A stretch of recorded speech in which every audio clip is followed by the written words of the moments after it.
You would have heard the topic for discussion today is standards-driven development in agile world. Surprisingly, when we announced this topic, I got a lot of questions. Why this topic? We didn't get any other topic. And that's where the background might have set the context correctly. Why we brought up this topic. Uh, First time in our conference, we brought in quality and agility. Earlier, you would have heard ESSS means safety and security. But things are changing. Mike referred a lot of use cases that has happened in the last couple of years. Like I mentioned in my last year's panel, all of us are watching this industry very closely for the last 30 years plus. But especially last 15 years, we are seeing a clear shift. Traditionally, even look at companies like LDRA, our clients used to be mostly aerospace, defense, nuclear, space sectors.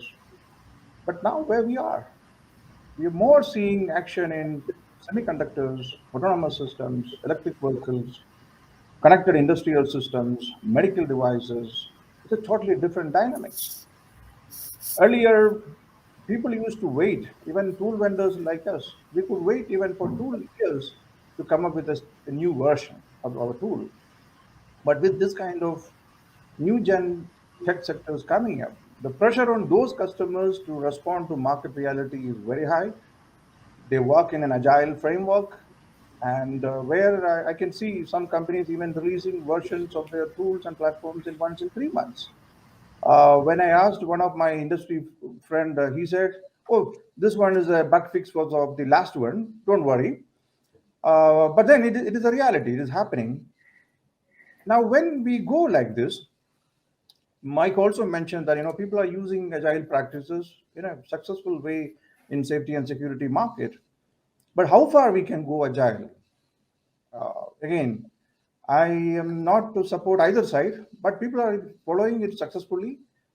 But I have one use case where somebody told me, Shinto, we followed agile practices in aerospace program, but finally it looks like it is going to be a hovercraft instead of an aircraft because the requirements keep evolving, keep changing, and finally we lost the way. So how far we can go agile, and that's something which we will discuss today. Now coming back to the topic standards-driven development, you know how this tech industry works. We have standard bodies, we have regulators who depend upon standards to regulate things. But in the absence of standards in a new industry sector, how do we convince our customers? Many times, actually, I used to get questions. Hey guys, you're very good in aerospace. I'm talking about 5 6 years back. We wanted to start a practice in automotive. How do you suggest? ISO 26262 was in the very early stage. Not many people knew what is really on the paper coming out. So today we are seeing the same situation, autonomous systems in many other sectors. If we go to standard bodies, they would say we are not getting enough new gen entrepreneurs, innovators to join our committees. They are busy in innovations, funding, and they have their challenges. So standard bodies needs new gen entrepreneurs to join to address this issue, and without proper standards, regulation will become a challenge.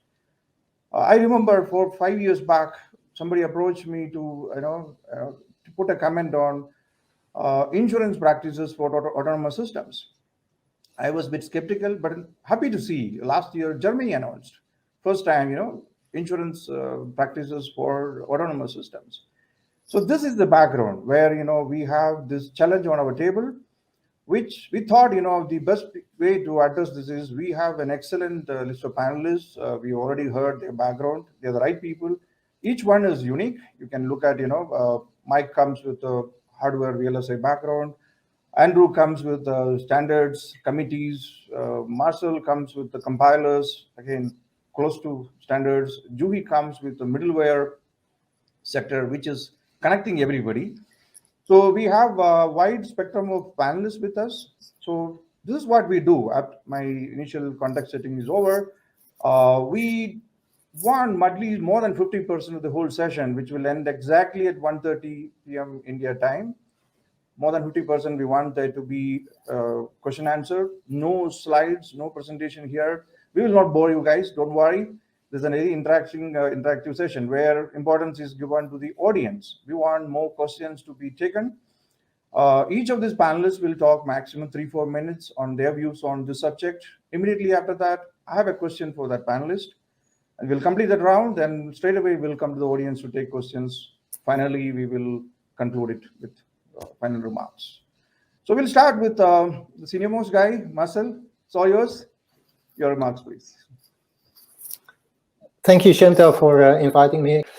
Okay, yeah, please stop me when I go over time, because I was triggered by a remark from Mike Hennell just a moment ago about the Agile Manifesto. And yeah, we have Agile, of course, in the title of our panel here, but I really dislike this Agile Manifesto. So the first line there, it states, okay, we have to value individuals and interaction higher than processes and tools. And that doesn't feel good with me, because I work in functional safety. We try to make compilers safe. We try to set up systems, provide tools in the area of functional safety. There's a very, very long history of functional safety, about 150 years. And in that time, we have learned that we have to apply processes and we have to apply tools to make our applications safe, to make trains safe, to make electricity generators safe, to make cars safe. There's a very long history of putting processes and tools in place to make these things safe. So that Agile Manifesto, I don't like it. It says individuals and interaction is valued higher than processes and tools. Now, why do we have to choose between the two? Process and tools are very important. Individuals and interaction is very important. Why do we have to choose? And that's not how it works. What we try to do, of course, is choose the processes and the tools that make it possible for our individuals, our people, to work most efficiently. We want to select good tools. We want to make sure that our tools are safe and can be used in an easy way, so that you can develop your software in a good way, and you're not stopped by the process and the tools. Because if you make that selection not in the right way, then you run into problems. So yes, both are very important. And yeah, this Agile Manifesto, it tries to say, okay, you value this and not that, and I don't like that. Both are very important. And okay, there's more to say about the Agile Manifesto, but let's stop here. Now, that isn't to say that I'm against agility. Of course not. We need that. And so I'd rather look at the specific side of or sort of implementation of agile development. And that's the iterative model, the iterative software design. Iterative software development fits very well with safety and security. They're very well compatible. If you take the ISO 26262 standard for the automotive industry, it has the V model at the heart of its descriptions. It comes back, it hinges everything, or not hinges, but it uses that as the framework to place the whole standard in. And that's very nice. The V model indicates you have to work on your specifications toward your implementation, and at the same time make sure that your your testing and your verification is all right. Now, the iterative model fits very well with that. In the iterative model, you're trying to go through this cycle of design, implementation, and verification. At all the times in your development, you're trying to keep all the parts of the V in place and consistent with each other.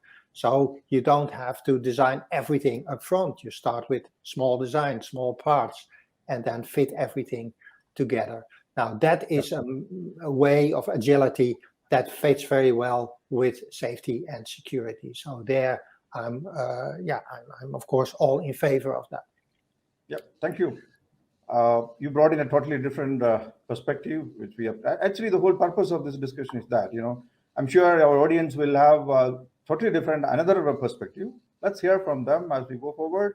Marcel, I have a question for you, because you're one of the senior most guys in the sector which you operate, like Mike in LDRA. You are an authority of the sector which you operate. Uh, you deal with, helping people to verify compilers for, safety and many other aspects. But imagine a customer from a new generation in tech industry, which you've not even heard of, and he's approaching you, he's asking you, Marcel, for a new tech sector, I want to use a compiler. What advice you will give him from a safety or security perspective? Yeah, of course, our background is in the verification and qualification of C and C++ compilers and libraries. So that is the stuff we do very well. The nice thing of C and C++ is that both of them have very well-defined standards that are updated every so many years. And that makes it possible to develop good verification methodologies for those tools, for the libraries and for the compilers. So those are very helpful. And we see, of course, new programming languages being introduced. For example, there's the Rust programming language that tries to mitigate some of the downsides of C and C++ and still be very responsive and useful for real-time and near real-time systems. But those very those new developments often are not based on standards. If you try to do a verification of the Rust compiler, first of all, you have to choose a specific version of the compiler, and then you have to make sure that you have a standard for the language of the Rust language. Now, that language is continually evolving. It's constantly updated. So there's not a well agreed upon standard like the ISO standards for C and C++. So when people ask me for advice there, I would say don't write off C and C++.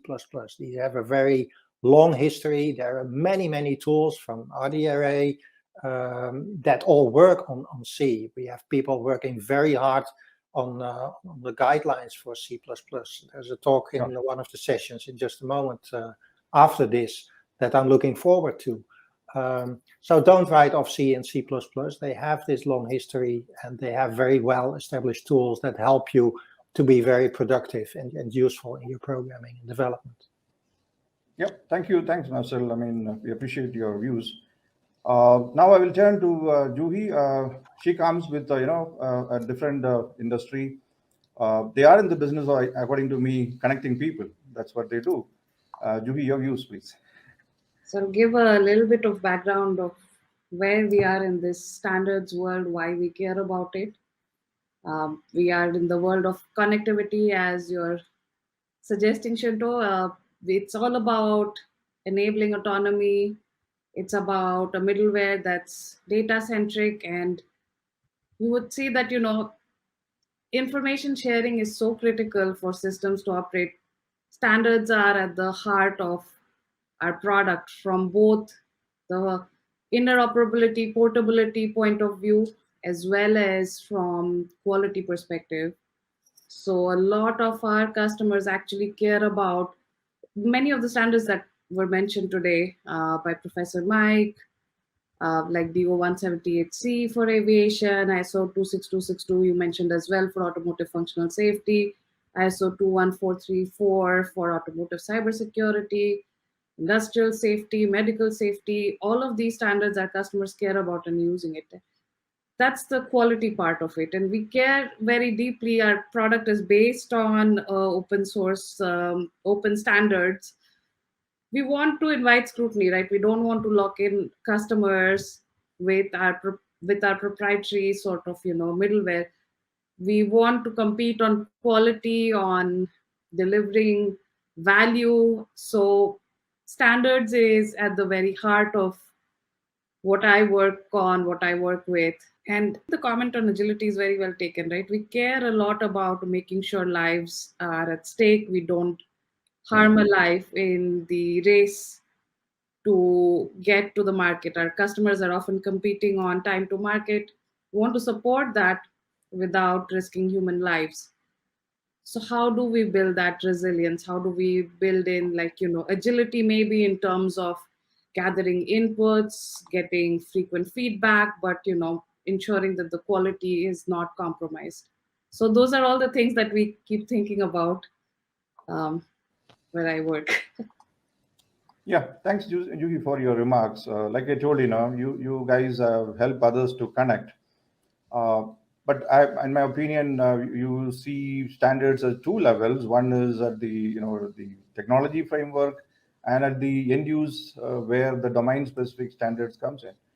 Now, imagine a new gen customer, somebody I know you even support 5G kind of people in the early stage itself, where things are still not fully evolved at that point of time.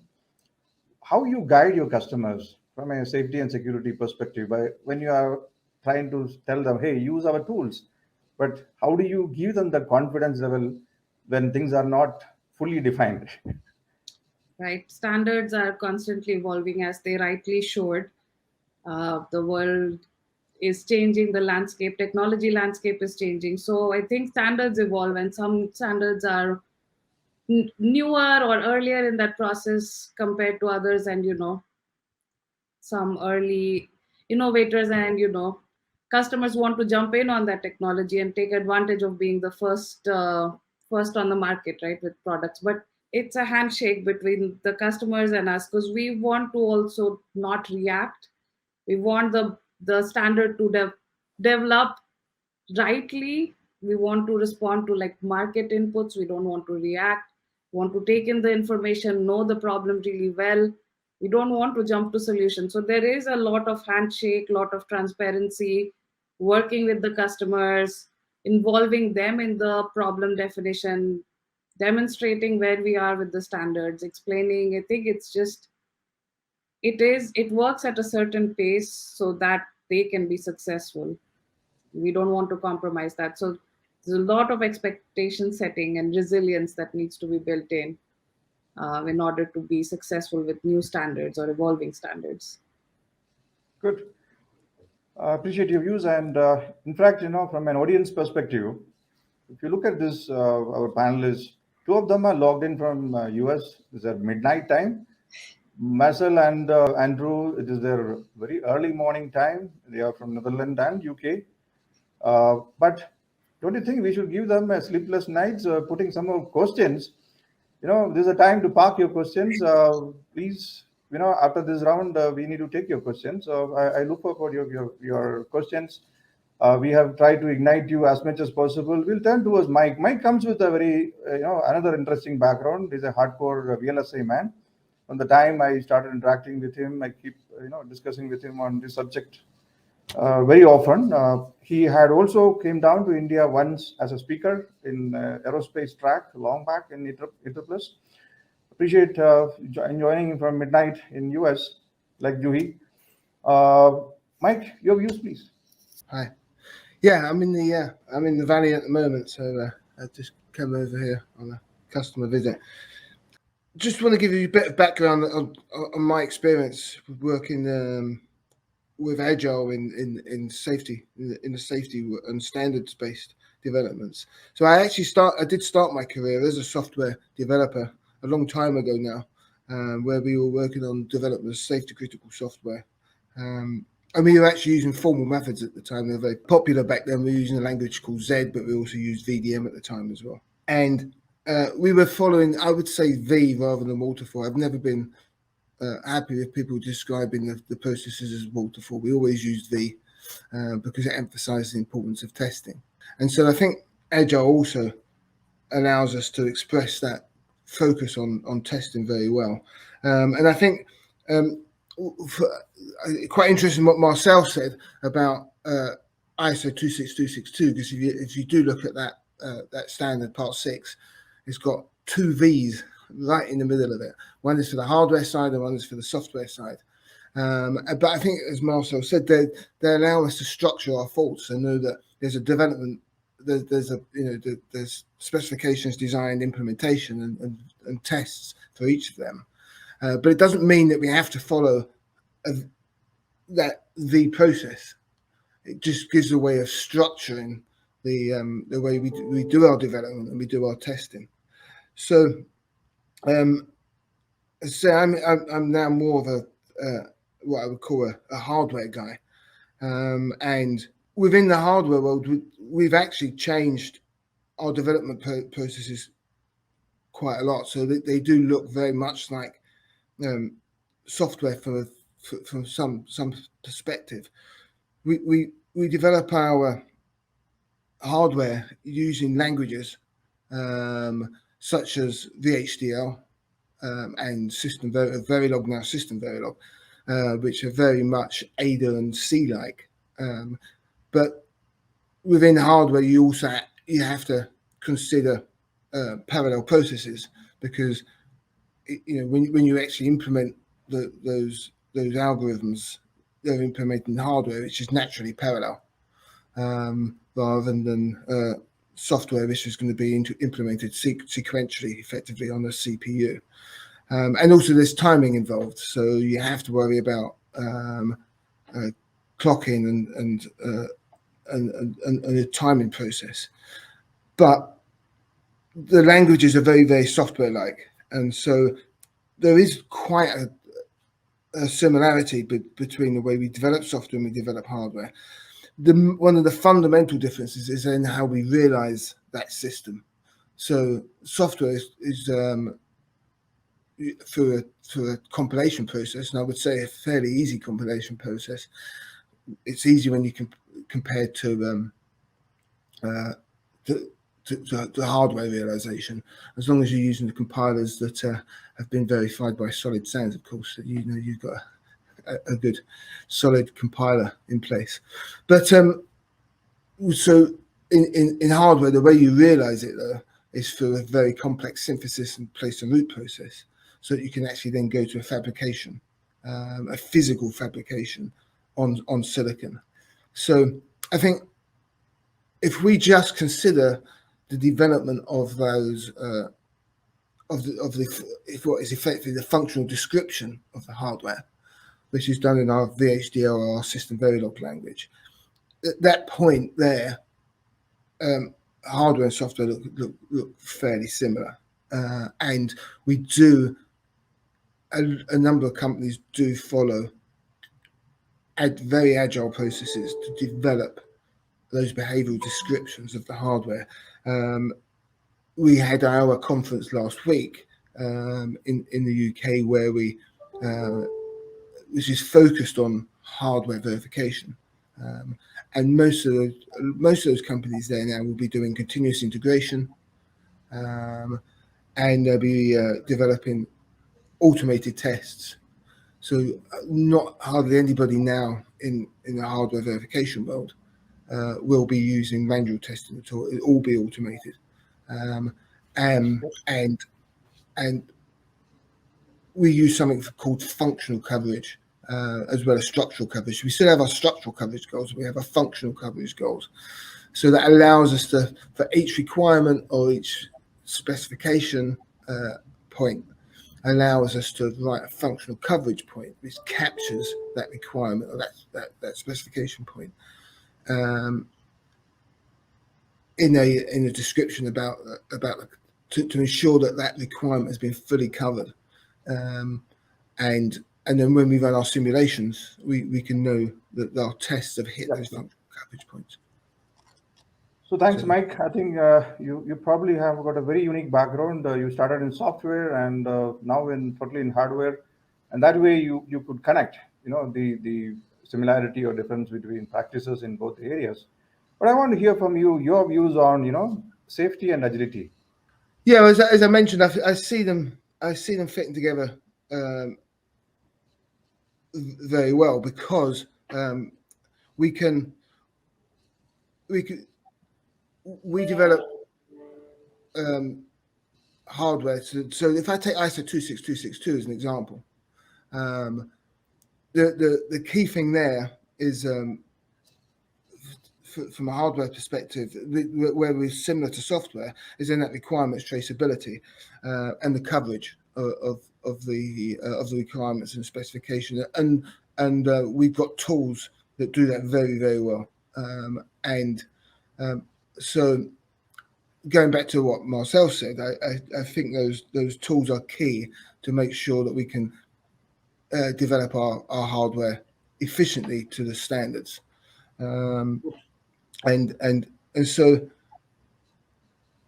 as I say, I think if we separate out the development of the function within our VHDL or Verilog languages, that's a very agile process.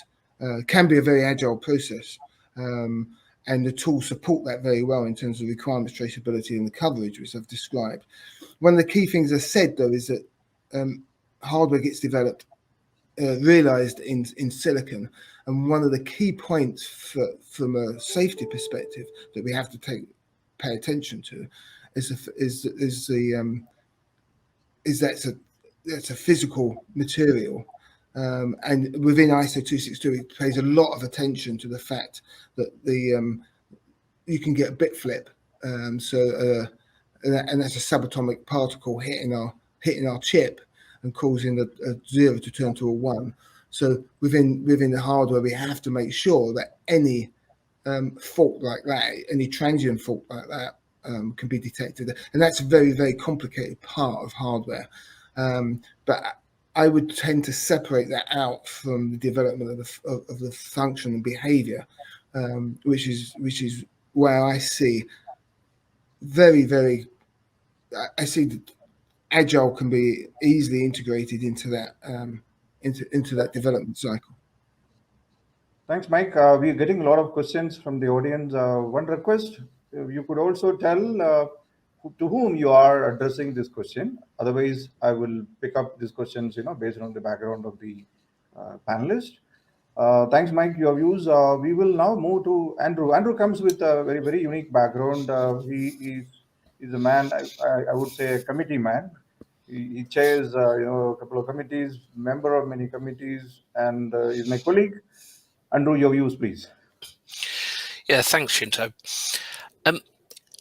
I've got the luxury here of having had the company introduction already performed for me by the boss. I will come to one of his points in a minute.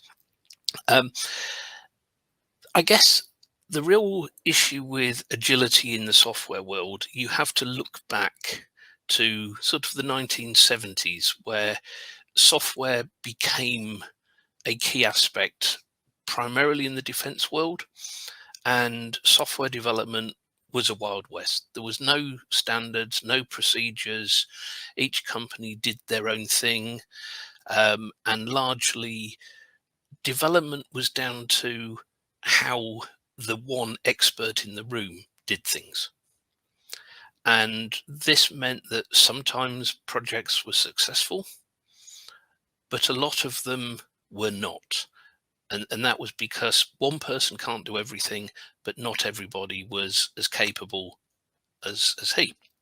So particularly in America, standards started to evolve out of the DoD. And these, through various iterations, came up with Def Standard 2167, which was very, very prescriptive. And that evolved into MIL Standard 498, which not only was prescriptive, but it actually had templates for all the documents you had to do. And it became, within the defense world, a real joke that, can I order 5 lever arch files of documentation and some free software to go with it? And you'd spend more time filling in the paperwork after you'd finished the work than you did in actually doing the software. That position really was unsustainable, especially with the increasing development of commercial software. And obviously with the advent of the internet, 2167 and 498 were completely useless. And in many respects, the whole Agile manifesto is the reaction to the formality of the defense and the safety critical world. So the Agile manifesto came up with some ideas that were absolutely fine for developing things that can change, websites that you can change day by day, mobile phone features as that came up. The core technology in the phone is quite important.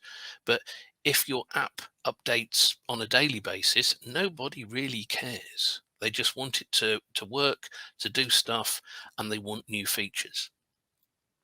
From a safety critical world, that's not so important. What is important is it works, it does what it should do, and it's not going to kill you. And therefore, the formality and the rigidity actually is important, but equally, there is a balance to be had. Depending on what you're doing, some of that formality is absolutely essential, some of it less so. So I think it will be a theme we'll touch on a little bit more as we go through. It's adapting what you're doing for the job. As Douglas Bader, Tin Legs of World War II fame, is alleged to have said, rules of the strict obedience of fools and the guidance of the wise man. So standards we should take as good guidance, but not necessarily adhere to them to the letter. And I'm sure that's something we'll come back to as we go through. Good, thank you. Here comes the views on the two sides. Some people say it should be more of guidelines rather than just prescriptive standards where people are asked to follow line by line. There's a counter argument when you are given so much freedom to follow as it guidelines. So why you call it standard? So these are counter arguments on both sides. I hear quite often. Now this is one. I have one question to Andrew.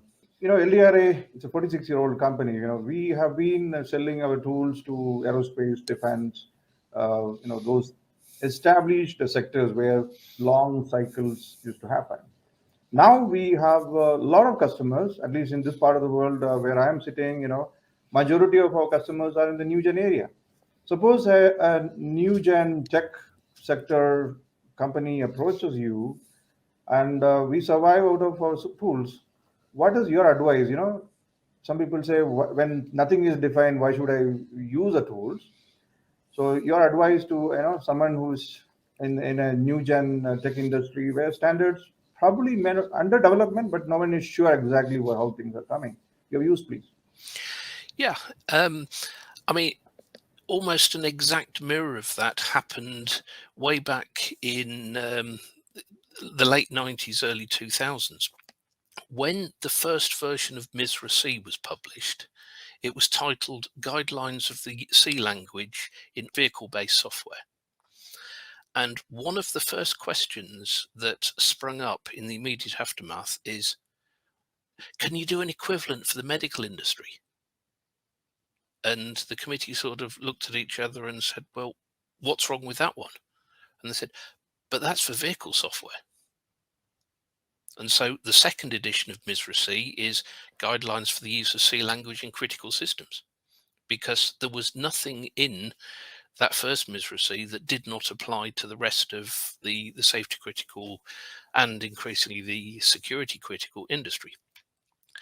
So the same applies to new industries that spring up. The base ideas of how to develop software are well understood. Yes, we can argue about the rigidity of the V model and the waterfall through to the absolute flexibility of pure Agile, but we know what needs to be done.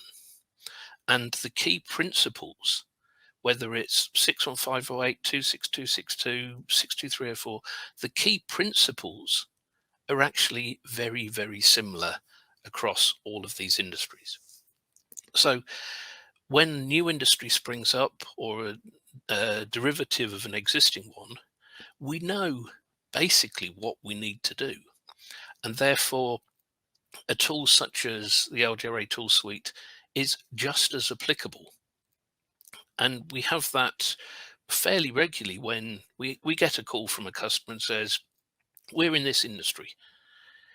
We had one only last week. They do hand tools, drills and power saws and things like this. And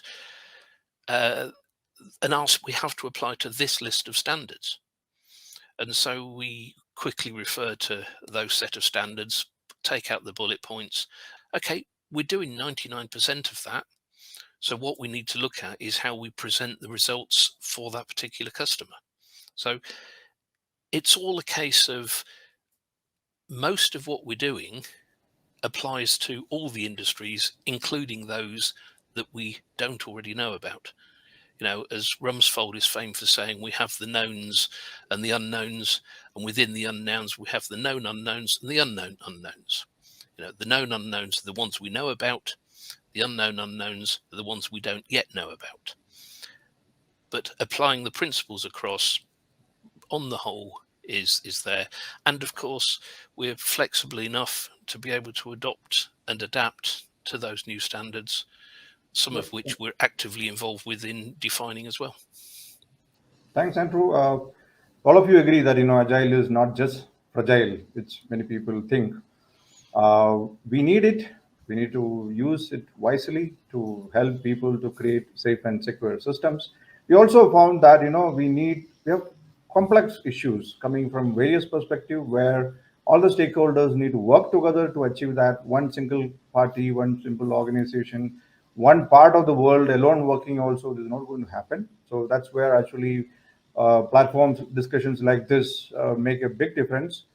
Interestingly, as I told we have speakers from different part of the world discussing this common issue which everybody faces together.